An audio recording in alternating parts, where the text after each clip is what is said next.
Bueno, vamos a comenzar con esta primera parte que es el tema de errores innatos del metabolismo, que bueno, es un tema que tiene una importancia clínica tremenda en nuestro país y en todo el mundo. Actualmente, el abordaje del tratamiento nutricio de este grupo de enfermedades prácticamente, o de algunas de ellas, prácticamente es casi nulo, ¿sí? Hay reportes, hay muy pocos reportes, hay muy pocos guías, ajá, o literatura que nos da un parámetro, digamos, en la parte de la dietoterapia de este tipo de pacientes. ¿Por qué? Porque finalmente el cuadro clínico de cada uno de esos errores innatos del metabolismo es muy diferente, ¿sí? Las expresiones genéticas y las expresiones clínicas se van desarrollando conforme el paciente o conforme la persona pues obviamente va creciendo.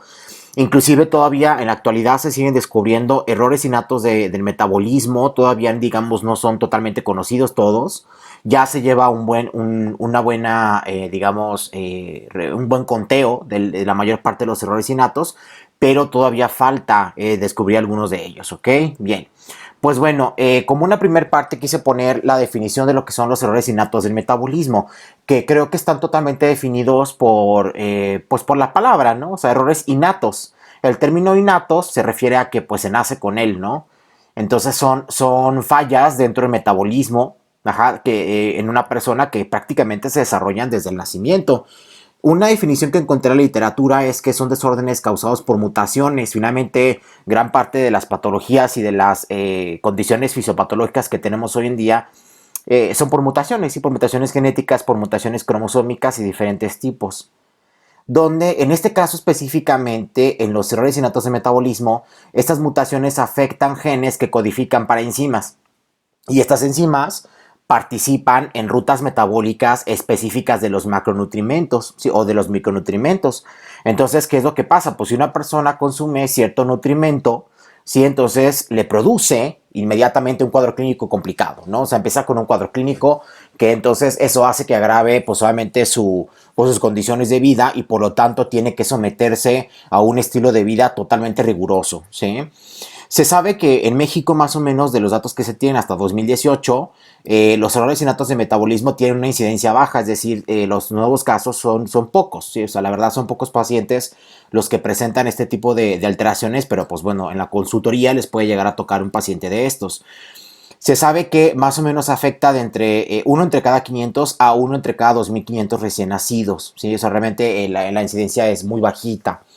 ¿Cómo es que se hace el diagnóstico? Pues mediante el tamiz neonatal, que es donde le sacan una gota de sangre a los bebés en el momento del nacimiento y la someten a varios estudios genéticos, donde este tamiz nos permite identificar pues varios desórdenes, ¿sí? Metabólicos, entre ellos los errores innatos de metabolismo. Aunque en México el tamiz neonatal amplificado no existe para el sistema de salud público. Es decir, cuando una persona tiene a su bebé en el sistema de salud público, ese tamizaje es muy básico y solamente diagnostica hasta cierto número de enfermedades. Sí hay disponibles en la parte privada o en la clínica privada, pero son bastante caras esas pruebas, que te pueden llegar a diagnosticar hasta 250 enfermedades, por ejemplo, ¿sí? Pero pues te cuestan hasta 50,000 y 100,000 pesos. Entonces, pues bueno, obviamente eso hace mucho más costoso o que una persona pues pueda ser diagnosticada a una edad temprana, ¿no? O tener un diagnóstico oportuno. Como otro dato importante es que, bueno, actualmente se han identificado hasta la fecha 700 errores y notas de metabolismo, los cuales pues obviamente no pueden ser diagnosticados en su totalidad, sobre todo los más recientes, porque requieren inclusive de pruebas genéticas o pruebas nucleares, o sea, de genética, ajá, perfiles genéticos que son muy costosas y que en ocasiones inclusive en los países no se cuenta con el equipo médico, ¿sí? No se cuenta con la tecnología biomédica para poderlos diagnosticar. Más del 50% de este tipo de enfermedades pues obviamente son diagnosticables hasta la edad adulta, es decir, la mitad de ellas no se pueden diagnosticar inclusive desde el tamiz, ¿sí? O sea, la mitad se puede diagnosticar desde el tamiz, pero la otra mitad no. Entonces, ¿cómo se da cuenta que la persona llega a tener un error innato en metabolismo? Pues hasta que empieza con el primer cuadro clínico, ¿sí? Es como, por ejemplo, una situación parecida a las alergias. ¿Cómo te das cuenta que eres alérgico a la proteína del huevo? ¿Cómo te das cuenta que eres alérgico a algún componente de oleaginosas? Pues prácticamente hasta que entras en contacto con el alimento, ¿sí? So, una vez que entras en contacto con el alimento, que empiezas a desarrollar todo un cuadro clínico Ahí es entonces donde te das cuenta precisamente de que la persona pues solamente tiene una enfermedad que no es, esta respuesta digamos no es común, no es una respuesta promedio, ¿sí? Ok, esta clasificación propuesta para los errores innatos me pareció bastante buena, yo no lo había visto, pero bueno, creo que es como muy ilustrativa. Estas son solamente algunos, ¿verdad? De los errores innatos de metabolismo, de los que son, digamos, más prevalentes en México. Y estos autores los clasifican en tres grandes grupos, aquellos que son metabolismo de los hidratos de carbono, de los lípidos y de las proteínas, donde digamos que el mayor grupo de enfermedades se engloba o se encasilla en el metabolismo de proteínas o de aminoácidos, ¿sí? Tienen inclusive nombres bastante, digamos, como particulares, ¿no? Y cada uno tiene un cuadro clínico y tiene, digamos, toda una propuesta de terapéutica, ¿sí?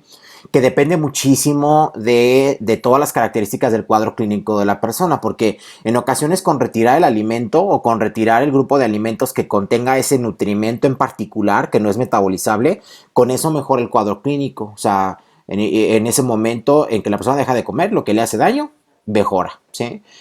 Claro que hay otras situaciones donde, por ejemplo, hay alimentos que contienen nutrimentos que son esenciales, ¿sí? O que contienen varios nutrimentos que son esenciales y al no consumirlos, pues pudieran producir deficiencias a largo plazo. Y entonces ahí es donde la propuesta de intervención o la propuesta de tratamiento tendría que ser pues de manera individualizada o inclusive en algunas enfermedades es hasta de tipo como exploratoria, ¿sí? Algunas errores innatos de metabolismo que no se conocen, digamos, a la perfección o que todavía se encuentran en estudio, pues pudieran llegar pues a mejorar en un futuro, ¿no? Porque realmente es poco lo que se conoce en algunos casos. Digo, en mi práctica clínica, la verdad, he tenido muy pocos casos de errores innatos. Realmente son pocos los casos, pero pues pueden llegar a suceder, ¿no? Les puede tocar dentro de su consultoría el hecho de que algún paciente tenga alguno de estos trastornos y lo que tenemos que conocer, obviamente no nos vamos a aprender los 700 tratamientos, ¿sí? O sea, porque no es práctico, ¿sí? Entonces, lo que tenemos que conocer es cuál pudiera ser, digamos, la ruta propuesta para una decisión de tratamiento, ¿sí? Como identificar un posible algoritmo que nos permita decidir o una toma de decisiones clínicas que nos permita decir, pues, por dónde, ¿sí? O sea, por dónde tenemos que incidir, por dónde tenemos que monitorizar, ¿sí? Y sobre todo principalmente para mejorar el pronóstico de la persona. Actualmente muchas personas pueden vivir perfectamente con errores innatos del metabolismo gracias a que la investigación en este campo clínico pues obviamente ha avanzado, ¿sí? Y ha mejorado, por supuesto. Sí, entonces, pues bueno, esta es la primera parte de la clase y en la siguiente parte, no, en la siguiente clase, vamos a ver cuál es este esquema de tratamiento, ¿ok? Gracias.